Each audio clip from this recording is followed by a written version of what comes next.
want to welcome everybody. We're going to have a great program. First, I wanted to thank the Whittier Public Library Foundation for sponsoring this event and all of our events. Thank you to them. And tonight we have Chef Claudia, presentation with Chef Claudia, and we have muted everybody so that we can listen to her. And if you have any questions for today, please put them in the chat and we'll try to get them answered. So Claudia, I'm going to ask you to unmute because I just muted you and I can't unmute you.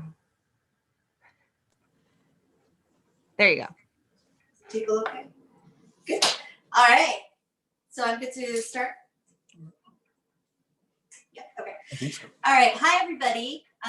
So I am Claudia, or Chef Claudia. I am based in San Francisco, but originally from West Covina, California.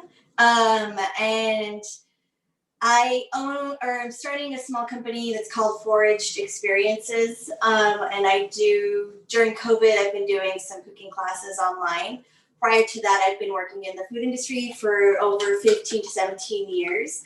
And have done pop-ups and my own catering, but obviously we are in different times. So during this time, I just started doing some more videos to try and kind of talk to people about playing with cooking and how to read recipes. So tonight, we're going to be making some mole rojo, but it's going to be with a few different tricks and tips and cheats. It's a way to make it so that your family can have a nice mole, but without having to spend too much time. So that said, we are going to be using a jarg mole, and I'm using all of the ingredients can come from your local supermarket, if that's what you have access to. I'm using Doña Maria, which is most commonly used because it is in all the Safeways and Albertsons and Lucky's.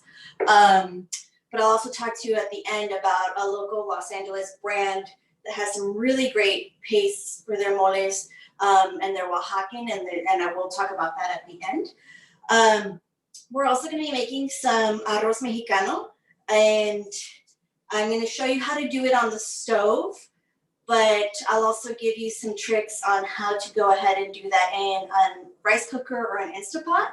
So I recommend, if you didn't print out the recipes, to make sure to take some notes, because the way that I use recipes is that I use them more as a guideline, and then I tweak as I go and I taste a lot. So I really want to try and work on that with folks, because I think it always comes down to what your family and your household enjoys, what you personally enjoy, and versus just what the recipe is telling you what to do.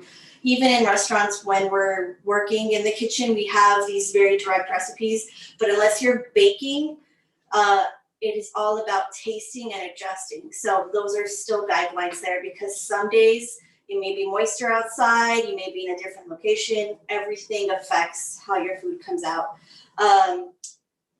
So to do this, I opted to use canned tomatoes as well, because it's not technically the season for tomatoes, although I'm still receiving them in my Imperfect Foods order. But this way, you can actually get everything at any time of the year to make your food. So we're gonna go ahead and get started. And we're gonna start with our mise en place, which is all of our ingredients and making sure we have them on the table. So for the rice today, like I said, we're using canned tomatoes. So I have a bowl here of canned tomatoes. This is actually a 28-ounce can. And I got it because I didn't want to buy two 14-ounce cans. But I'm going to be taking a few tomatoes out of here, as well as this is half of a medium onion. I like yellow onions more than white onions. I just think they are nice and more neutral, with still giving you that flavor of onion, but not having this harsh bite of a white onion.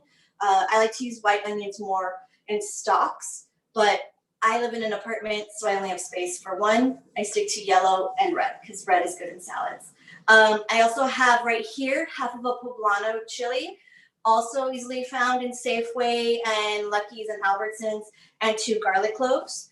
So this is going to be fried right now for the rice, and then we're also going to add the other half of the onion and another garlic clove along with the tomatoes into the blender, and that is going to be the base for our rice. For the mole, like I said, we have the Doña Maria that we're going to be using today, and I pulled out a few different things that we can play with. What I'm going to give you may not be exactly at your palate, but what I'm hoping to do is work with you on using a little cheat that is this jarred Doña Maria. If you're in Mexico, just like in India and Thailand and in many places where they make these beautiful pastes, you can buy the paste. They're made in a mound and you can buy it and scoop it and take it home. But we have access to most commonly this brand, but also some nicer brands that are starting to come out with family recipes. So this will help take away most of the work of having 27 ingredients to make a mole. And then you get to play with it and taste it and put in your own ingredients to make it what you personally want. So we have that. We have some onions and some spices to play with. It's also going to get some canned tomatoes. So to start, I'm going to go ahead and start frying up my onions and my poblanos and my garlic over here. I already have about 2 tablespoons of oil or more that's already hot. So I'm going to go ahead and toss them in here. Now, I don't know if you can see over here, but what I'm trying to do with heating these up before I add the rice is to have it fry and release the flavors of the vegetables. And that way, when I add the rice, it'll take in the flavor and then they fry all together and get nice and happy. So we're going to let that go.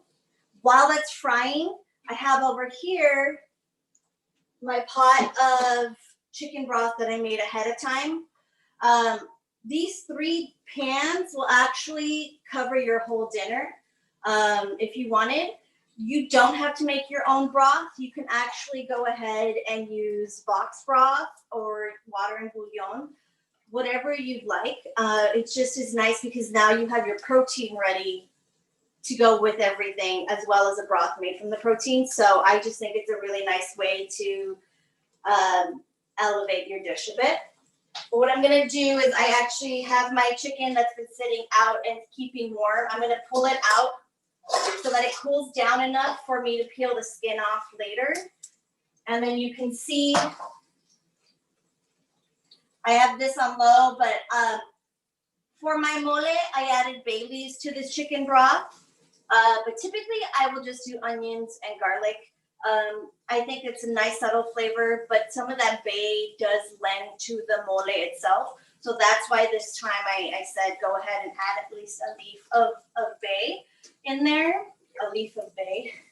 That's an interesting way to say it. But you can see it's nice and warm. And the reason we wanted it to stay warm is because while we are frying this rice and this mole, we don't want to add cold temperatured liquid to it because we are frying it, so it'll shock it and spurt everywhere. So we're trying to mitigate that and lessen that from happening. So, and you don't need your onion to be cut very fine. I prefer my onion to be cut into these wedges and my poblanos as well. And the reason I like to keep everything more whole is because I really like the taste of it, so I like to chew it. But B, if someone doesn't like it, it's easier for them to remove it and then enjoy their meal versus have to have tons of little pieces of onion in there and then they don't eat the dish. There's actually a lot of people out there do not like the taste of onion and are allergic to it. At least that's what they tell us in restaurants. But it's common enough that I think it's fair to keep it larger just in case. When I do make my rice for pop-ups, I actually keep it vegetarian, and I do use a boxed vegetable broth. I think boxed vegetable broth, for some reason, is much better than boxed chicken broth. I don't know why, but to me, and when I use it for my pop-ups, it's definitely been a lot better. But I keep it vegetarian because then I know any guests that I have coming over will be able to eat it. I don't have to explain that it's chicken broth or anything. For today's purposes, I'm obviously not feeding anybody at a pop-up. I'm going to go ahead the chicken broth that I made in-house. And the other cool thing about the base for this rice, it's actually the base that you can make, use for sopa de fideo and many other dishes in Mexican food. It's basically a tomato broth is what you're making. So it's really nice and versatile. And you can use this with any kind of rice. All you have to do is tweak the measurement of the liquid to the ratio of the rice as the package tells you. So I would just read that and then follow suit that way. All right. So now my onions and my peppers, I can really get that smell coming off of them. My onions are getting nice and translucent. Ooh, it smells really good. They're starting to get a little bit brown. So what I'm going to do is go ahead and add my rice. I'm doing a cup of rice with this.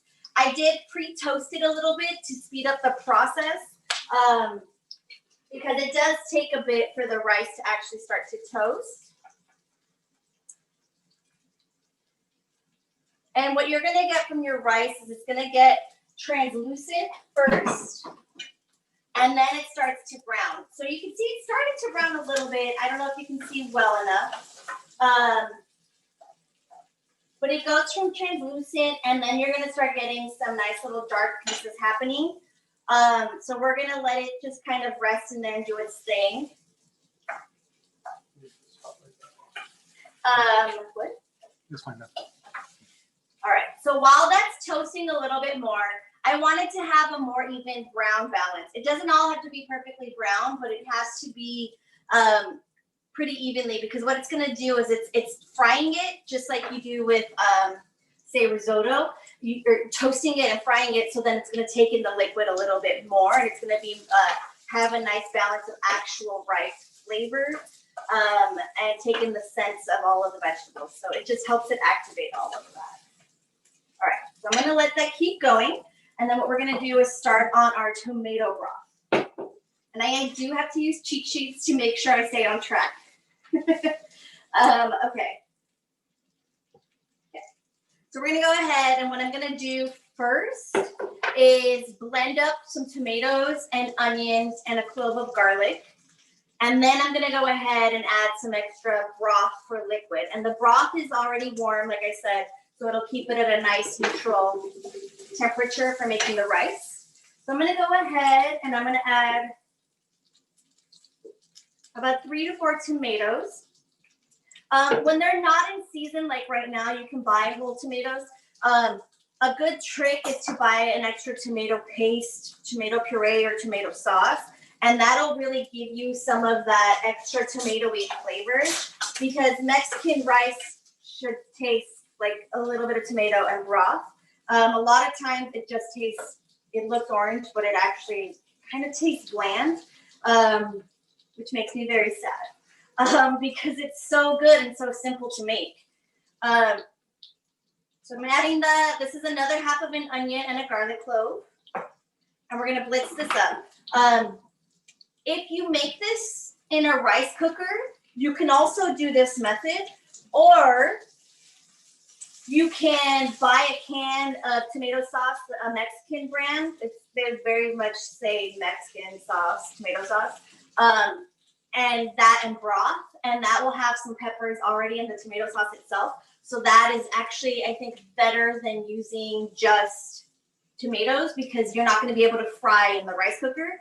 But if you have an Instapot, you have an option to saute and then steam your rice. So then you can actually build it if you want to do the building of it. So either way, it's all really what you have time for, every given day. So I'm going to turn this blender on.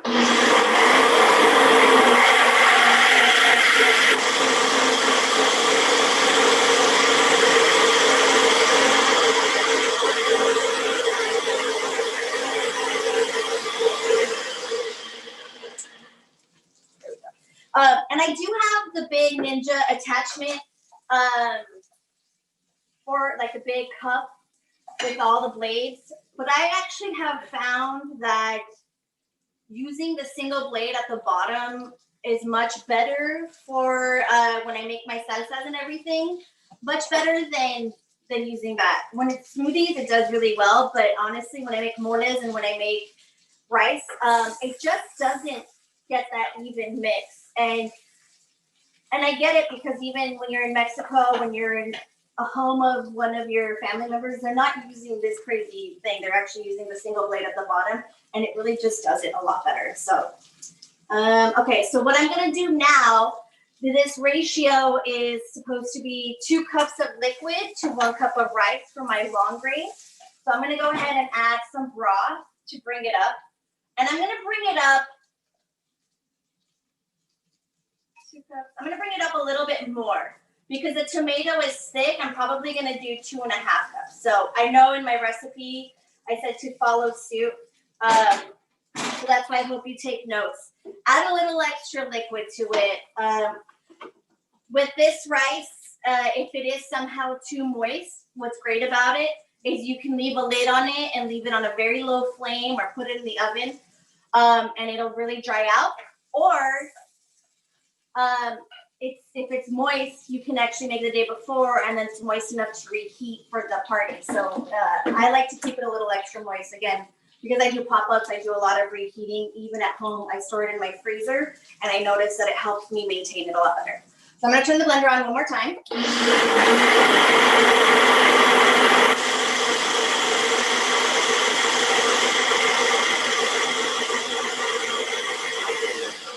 we go.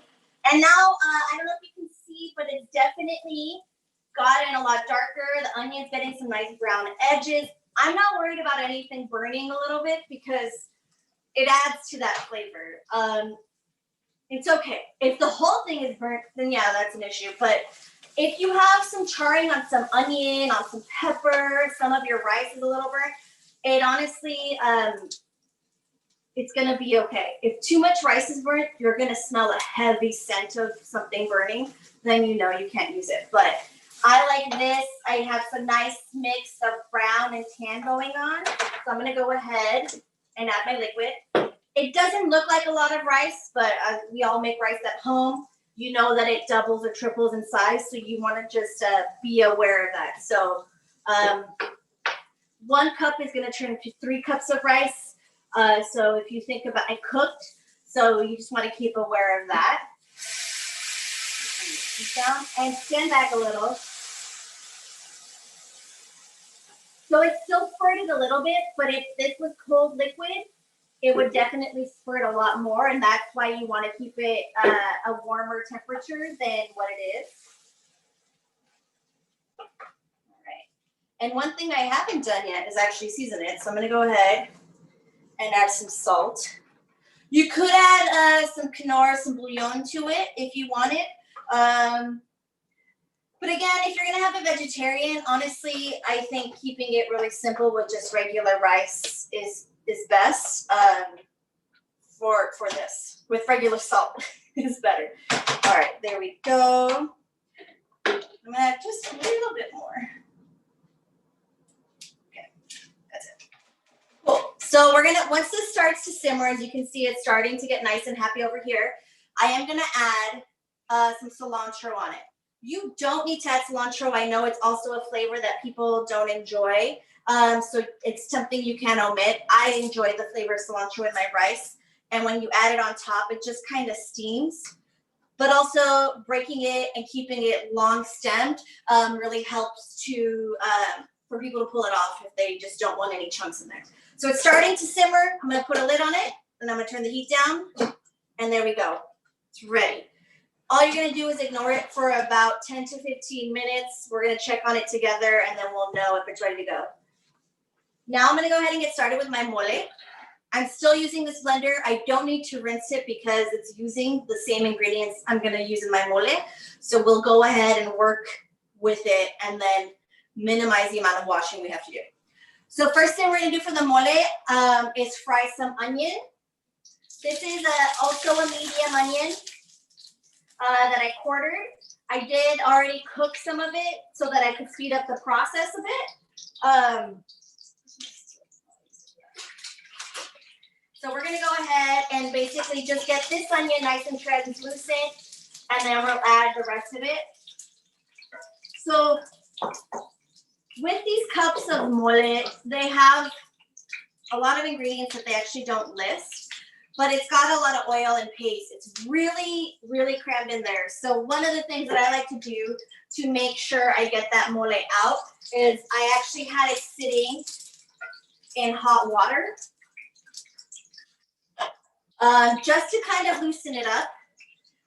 It's not going to slide out. That's not something that's going to happen, but it'll make it easier for me to run a knife along it and be able to help it out much better. So it only takes a few minutes. It's just making the oil warm and a little more slick. You want to make sure your onion over here, as we're frying it, it broke out into little petals. That's great, because now every little petal is going to start to get some frying and some color. It's okay if it's a little bit raw. I mean, a mole is a balance of different flavors. So all you're doing is adding a nice different levels of flavors to your dish. All right. We're gonna let that fry a little bit more. You can see these softer ones. This is exactly what I love. I'm going for that. So I'm gonna warm them up, and then we're gonna put them in the blender. I'm not adding the garlic yet because the garlic will fry faster than the onions. So I want to wait and give the onions time, and then we'll throw in the garlic. We just want a quick little blitz, a little brown, and then we can throw it in the blender. So to this, I'm gonna add about 5 to 6 tomatoes. So this 28-ounce can actually is pretty perfect for both of these dishes. You can do 2 14-ounce cans or 1 28-ounce, but it fits pretty well for both of them. If for some reason you feel like you need more tomato, you can always add another tomato. If you need more onion, you can always add another onion. Your oil is here. You can always fry it and add it in. If you don't have time to fry it, you can always roast it really quick in the oven, or even just do it raw. Again, it's a balance of flavor. With mole, you reheat it and fry it multiple times. So then if something isn't perfectly toasted and fried, it's okay because it'll keep developing over time. That's the beautiful thing about these really spicy flavors, these things using chilies and pastes and peppers, is that they develop so much more over time. Even your salsas, when you make them at home, when you make them within that first 10 minutes, it's going to taste completely different from the next hour, from the next morning. And so you always want to taste and adjust and use. All right, so I'm going to go ahead and take these out. They're looking great. Ooh, a nice little dark one.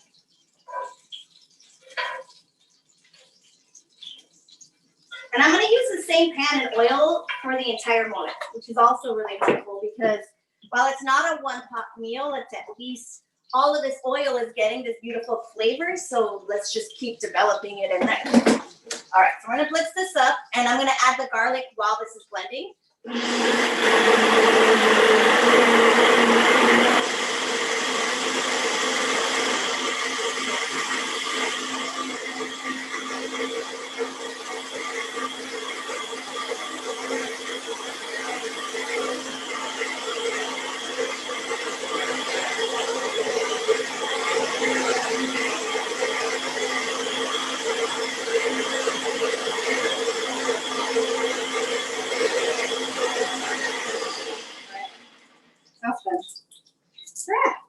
To peel my garlic, I'm smashing it down. You can also use those pre-peeled bags of garlic, which is honestly what I do most of the time in the kitchen. It really helps. Once you've had to fry enough garlic for hosting a lot of people, and you have to peel it, you just having it and paying that extra money to have it pre-peeled is really helpful. Trader Joe's has it, and they'll sell it all individually wrapped. They'll even do the same thing actually at Safeway and Albertsons or Costco. Buy the big bag and throw it in your freezer, pull it out and you eat it. It's a huge time saver. It's very helpful, and it really minimizes that stress of each little thing you have to peel off. Okay.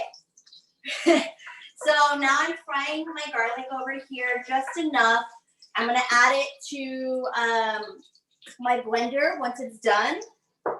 And then I am going to fry some spices. I'm gonna at least fry right now half of a cinnamon stick. You don't have to add any spices if you don't like, or you can also add powdered. Powdered is a really great way to do it. I had whole spices, so that's why I'm going with it. But if you add powder, then you can mix it straight into the mole and then you can really play with it. To make this, I'm gonna add half a stick of cinnamon and some allspice and clove to my oil and fry them up a little bit. I'll show you this fun little technique that I do. That's basically using 2 spoons to fry it. And so I'll add that to mine. But again, it's for your taste. So if you're playing with making mole for the first time or you're unsure, I would stick to powdered spices, and that way you can know what you like. And then later on, you can grind and do everything, because it just gives you more control. And the whole point is to make a meal that is comforting and reminds you of Mexico, while you also get to not be stuck in the kitchen for too many hours after working and watching kids and doing everything. All right. So again, I don't need my garlic to fry too much. I just need that beautiful smell. So I'm going to add it to my tomatoes and onions over here. If you're using a cast iron, as much as you can avoid using harsh metal to your cast iron, the best. If that's the best you can do. Stick to wooden spoons or spatulas. I'm going to add a little bit of broth to this. That was just about a cup here. That's all you need. It's just going to help it to blend. And what we're going to do is when we fry the mole over here, we'll go ahead and add more broth there. I'm going to blend again.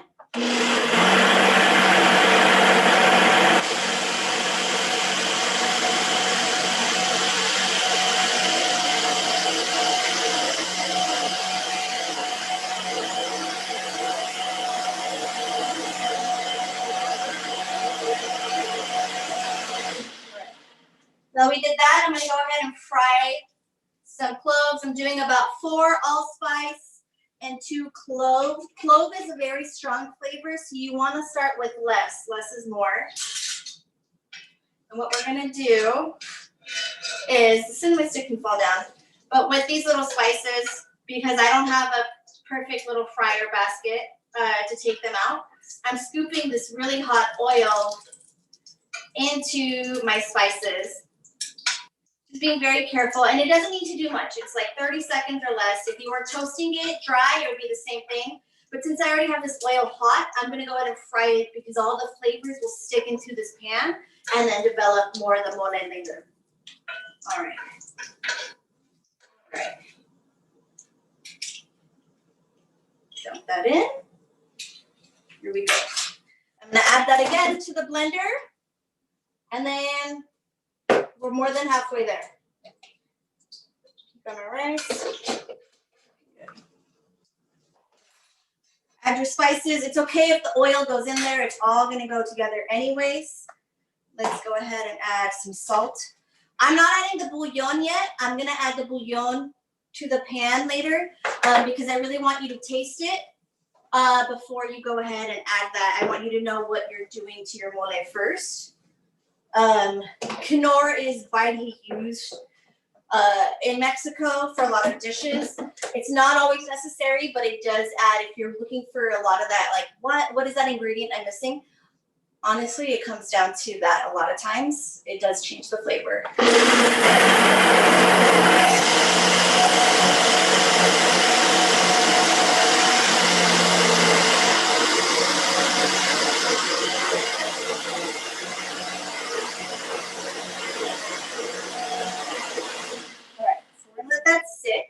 And now we're going to move into frying our mole. Like I said, this is a really, it sticks to the glass a lot. So one of the issues people have is opening it. Soak it in some hot water to just like loosen it up a little bit, and then carefully lift the edges up. And don't let it fly off, but just let it gently come off. And then you're going to use a knife And to this oil that we've already been flavoring, you can tell that's not liquid. You can tell that's oil because it didn't sputter all over me. And we're going to go ahead and we're going to move around. And you can see I still have to help it get out, but if you did it without heating it up, you'd be having to jab into some really hard paste, and then it's really painful and sad. It's frustrating. Think about when you have to mix, like if you buy natural peanut butter and you have to mix it up and like with the oil and everything goes everywhere because it's all hard. It's that same feeling. And what's great about Doña Maria is now I have a glass that I can use later for, you know, drinking and measuring and whatever I want to do. You just clean it and use some orange oil and it helps the labels to come off. All right, so now what I'm gonna do is I'm gonna start letting this mole paste start to break down. You wanna be very careful. Don't wear all white clothing. Definitely don't wear all white clothing because this is oil and chilies and a lot of other ingredients that are gonna stain your food. All right. And then all I want to do is start to really break it down. Before I can add my tomato to this, I need the mole paste to start to soften and get happy. And you'll see how quickly it changes. Now I know I said don't use any metal, but I'm going to need to whisk with this. I'm just going to do my best to not scrape hard. And I'm going to just break this down.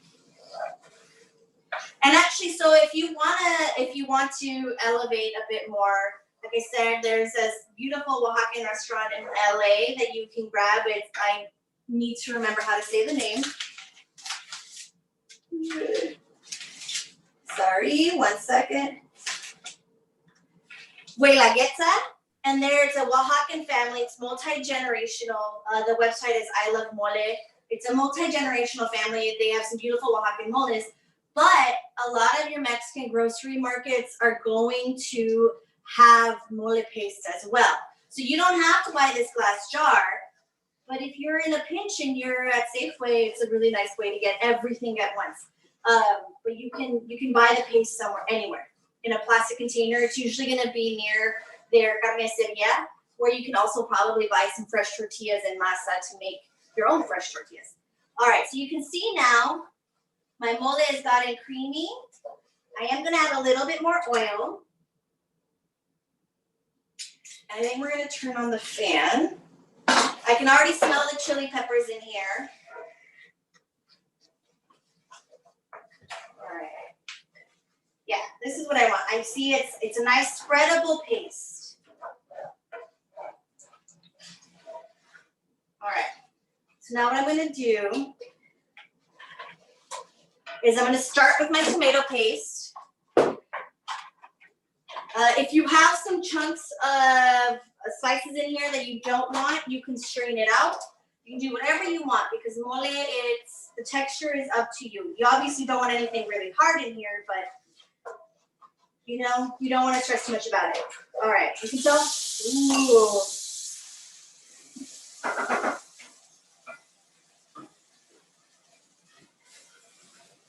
Again, if this was cold, this would have been a very different experience.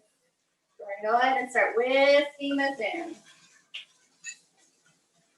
I'm going to turn the heat down a little bit more, medium low. All right, now I can add it on. Cool. And then we just whisk that in.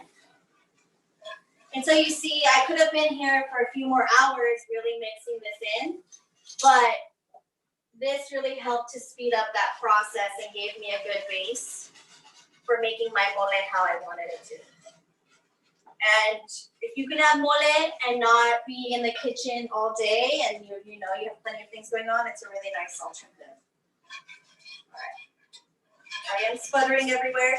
The only thing is the cleanup is going to be a lot because you're going to be looking all over for the sputtering of tomato, just like when you make bacon. All right, so that's nice and combined. I'm gonna give it a taste before I do anything to know what I'm working with.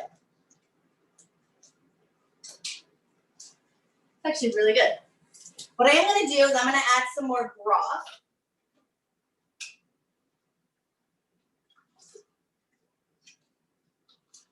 and then play around with the seasoning. So from here, what I can do is, you can see it's really thick. The sputtering is like, it's like a hefty sputtering of liquid. I want it to be a little smoother and softer. All right, I'm gonna switch from the whisk right now. Ooh. Okay. And basically I could stop here. This is my mole. I'm waiting for my rice, which is doing nicely over here. And this is ready to go. I don't have to do anything else to it if I didn't want to. But again, if you want to play with the base flavors and you really want to make it your own, you can change this every time. Because sometimes you want a mole that you don't want it too spicy. Sometimes you want a mole that's really sweet. Sometimes you want it to be really spicy. Sometimes you want some more taste of like nuts in there. It's really up to you. I mean, it's your food. You get to do what you like. We'll taste it again. Yeah, that's pretty good. What I am gonna do, I like it to have some more taste of chili. So I have some ground ancho and cayenne, so I'm gonna add some of that. So this will give me a little smoky and a little spicy. And you know, with using ground spices, it is more intense and more compact. But you also want to remember that if they've been sitting, they can definitely oxidize and lose some of their potency. So you want to just be aware, because what you're buying in the market, check the dates or taste it. If you're tasting it and adjusting, all the better, because then you'll make it exactly what you want. If it's too spicy, you can add some more fat to it, and that can come by way of using nut butter. If you have somebody who's allergic to nuts in the household, you can use some sunflower seed butter, or even a little bit of tahini, so sesame seed. But if you have somebody who's allergic to sesame seeds, you want to be really aware of that. Peanuts is the biggest allergy, and that's why I actually pulled out almond butter, because I think that's a good safe move, because a peanut allergy is not something that you want to mess with.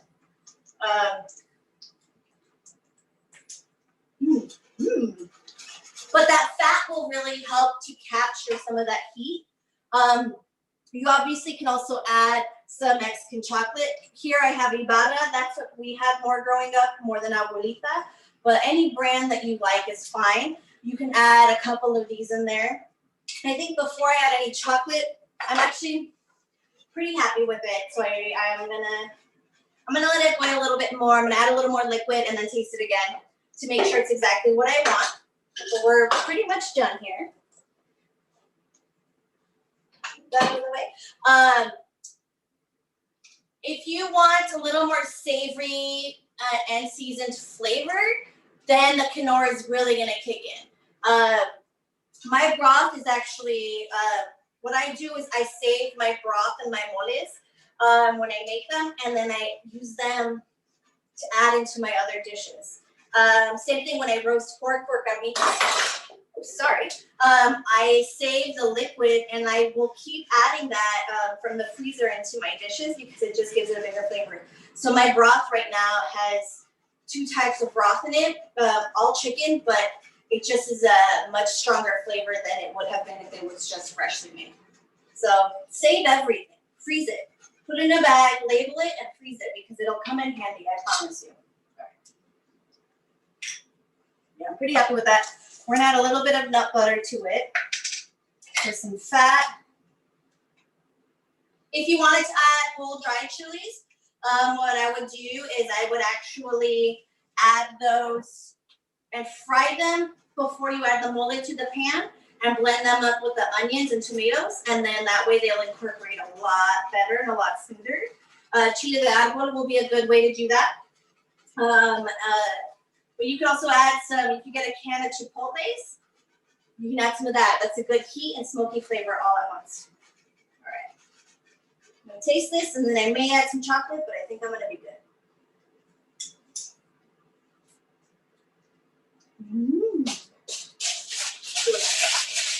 And I think I'm good. I'm going to stop there for mine. It's not too bitter. It's got a nice balanced flavor. And I know it's going to keep developing as I go, so I'm going to let it it. Normally, I would probably add extra chilies to mine at the beginning, but I wanted to make sure, time goes quickly when we're doing these Zoom lessons, so I wanted to make sure that I got through enough stuff. So I'm going to turn this off. I don't need any Knorr. I'm not going to go ahead and add that. I don't need the extra sodium. We have enough going on with our COVID-15. We're good. But you check the rice. Look at that. It's going to have that nice layer of tomato on top. Beautiful. If it burns a little bit on the bottom, again, that's okay. That little bit of char, think of it like, for me, I enjoy it. I think of paella, and I like that little like crispiness to my dish. So you could just leave it low, and it's nice and happy. But yeah, if it's too bitter, you can add chocolate. If you don't have Mexican chocolate, you can use semi-sweet. You can also play with some agave or honey, natural honey. With agave and honey, the flavor will be stronger, so you want to start less is more and then blend it in. But it really is your palate, and it's that simple to play and adjust. And then when you feel at a good spot, leave it and walk away from it, because the flavors will develop again overnight or again in the next hour. This dish can easily cool down and be frozen. And then what you can do is turn it into a whole different mole, or you can use this as a good base when you're making other moles. So now this has got nice and happy, and you're making an uber mole with it. So you keep adding that flavor back in. But it's just a really nice way to cheat, and to not even cheat, just to really have a nice homemade meal at home, but you're using the help of these ingredients and these flavors that have already been developed for you. And then you can have some more comfort traditional food. So I'm going to go ahead and plate it. Let me move some stuff out of the way.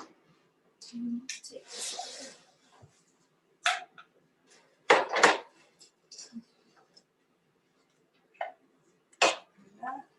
Okay, let's go ahead and plate. You can serve your mole up on a plate, or you can serve it on a bowl. Either way, whatever you like is great for you. You can also dip your tortillas in it and roll that up and put your chicken in it. You can do whatever you want. Your mole can also be all vegetarian and just use vegetable broth. However you want to make it, it's your house, your rules. But I've already pulled this chicken out, so what I'm going to do is I'm going to do some rice and some chicken. I'm going to plate it nice and simple and let you see how to make a nice scrumptious meal. All right. Ooh, it even smells like it. Let's taste this. So you can see it's very moist, but that's okay. It's also very orange, and I think that's because of the canned tomatoes. Normally when I'm buying tomatoes from the supermarket, they're very light in color. They're not fully red inside, so it turns out a much lighter rice. Hot. Yeah, and you can also see the difference. I use 2 different types of tomatoes. Interesting. Both canned. So that's okay. Whatever color it is, as long as it's orange. We're going to go ahead. Ooh, yeah, but you see how nice and flaky that is. Some rice on both. And what you can do after this, and what I like to do, is you can combine these 2 rice together, and then all of a sudden you have this really uber flavored rice in your fridge. And freeze it. If you freeze it and you worry that it's going to be too dry, add a little extra broth, and then you're good to go. All right, and then we're going to add some chicken. Wow, that's soft.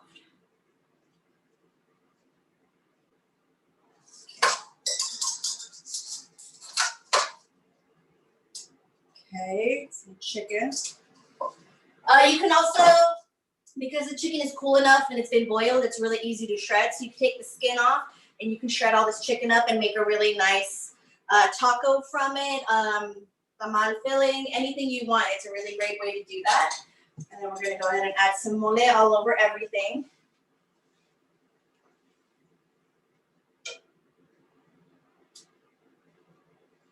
All right.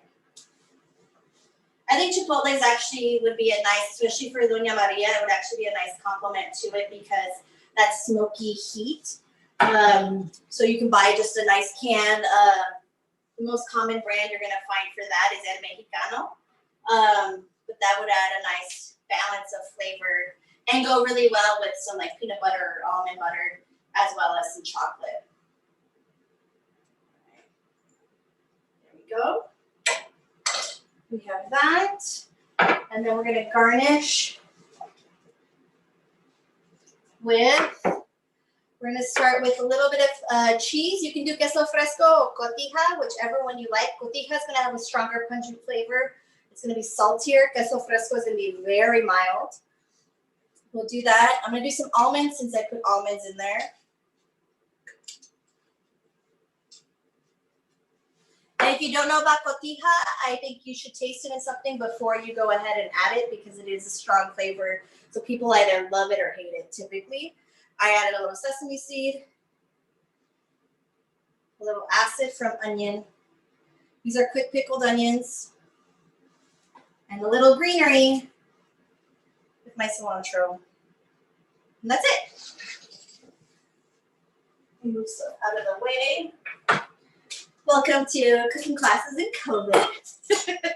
But here you go. All I gotta do now is warm up my tortillas and it's ready to go. You're set. And I have plenty of leftovers to make other meals. I mean, even this mole, you can add it to soups. You can add it to a lot of different things.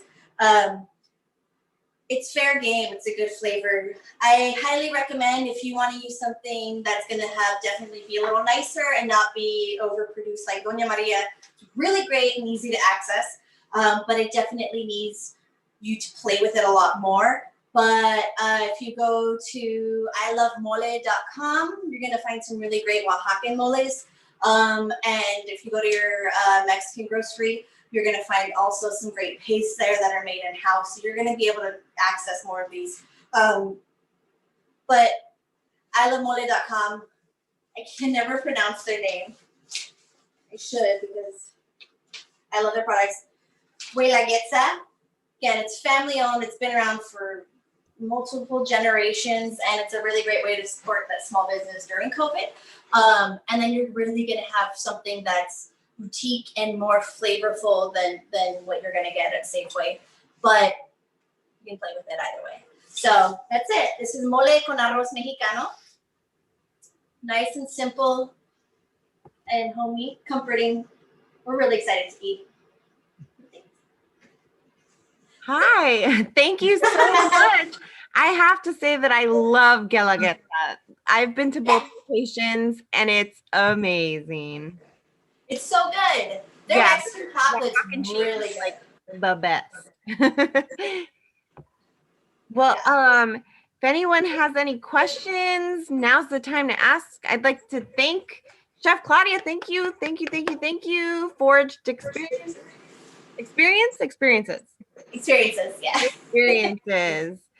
In the comments, we have, wow, looks amazing. Looks delicious. I'm cooking chicken with mole and rice this week. Thanks for the great tips. You're getting thank yous from everybody.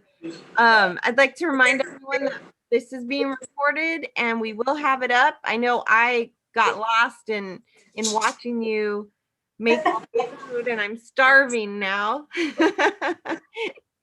So thank you. The big thing is to taste and play. And again, think about if something's too spicy, adding a little more fat or some chocolate, or if something's too tart, then you want to sweeten it. So you just want to play with the flavors and just keep tasting and don't fret. If it's stressing you out, walk away from it and come back because the flavors will develop. And you can always just, if you have some frozen or buy an extra pack from somewhere, you can add a little bit and really help it to come together. Sorry. Wow. Thank you so much. This was so helpful. I have one question. Right before you put the cover on the rice, what was the heat level? What was the heat level was medium and I reduced it down to like a medium low, closer to the lower side. Okay. Yeah, so when you steam rice on the stove top, it's faster than in the rice cooker. Don't know why. But if you reduce it down to a simmer to a low, it'll help it from burning before steaming. Okay, sounds good. Well, thank you very much. We got muchas gracias in the chat box. Thank you so much. We hope we can get you again, but I know that you have a lot of awesome videos on your Instagram, and your website is looking pretty good too. So I do. Yeah. There'll be more experiences coming up through my Instagram that are going to be hopefully working with more local producers in California and hopefully in Mexico, and trying to really combine culinary with meeting these producers. So stay tuned. That sounds awesome. Well, thank you so much. I'm going to add a clapping track right here because I'm sure everyone's at home clapping. So hopefully we can do another one of these with you in the new year. But if not, thank you. And thank you to the Whittier Public Library Foundation for sponsoring this event as well. Yes, thank you so much, Whittier Public Library. Thank you, everybody. Thank you, Jeff. Thanks. Have a good night. You too. Bye.